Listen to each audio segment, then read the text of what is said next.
अनुक्रमांक 8 आहे, सूचना क्रमांक 9 आहे. सूचना क्रमांक 9 आहे. माधुरीताई मिसाळ गैरहजर. सामाजिक न्याय मंत्री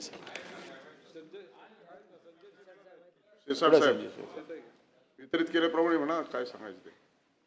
सभापती महोदय अभ्यास करून यायला सांगावं काय चाललंय काय हा सभागृहात. कोण लक्ष नाहीये कोणाचं, मंत्र्यांना माहित नाही आपले प्रश्न येत आहेत की नाही, सकाळी ब्रीफिंग होतंय की नाही काय. अरे मला सगळ्या मुख्यमंत्र्यांची एवढी काळजी लागून राहिली आहे, या सगळ्यांनी मिळून ठरवलंय वाटतं तुमची प्रतिमा खराब करून टाकायची. सूचना क्रमांक 9 आहे, तो पण माहित नाही तुम्हाला. 8 दिलेला नाही ना, सभापतीमध्ये काय चाललंय. आता सभापतींनी सांगितलं सूचना क्रमांक 9 आहे आणि मंत्री सांगतात 8 आहे म्हणून. हे बघा माझ्यावर लिहिलेलं आहे सूचना क्रमांक काय 9 आहे. ठीक आहे 8 आहे. सिरियल 8 आहे, सिरियल 8 आहे आणि सूचना क्रमांक 9 आहे. चला सूचना क्रमांक मंत्र्यांना साधं मला पहिल्यापासून शिकवावं लागणार आहे आता.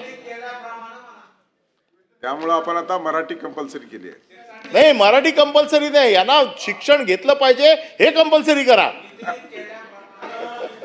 ॲडव्होकेट तुमची सूचना आम्ही वितरित केल्याप्रमाणे.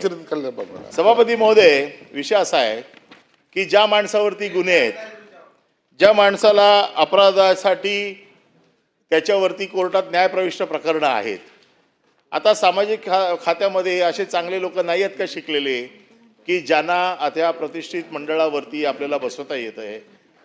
कोण राजकीय दबाव लावून अशा लोकांना बाजूला काढून, ज्यांच्यावरती गुन्हे आहेत, ज्यांची क्रेडिबिलिटी खराब झालेली आहे, अशा लोकांना मंडळावरती आणणं हे मला असं वाटतं की या सरकारला शोभत नाही.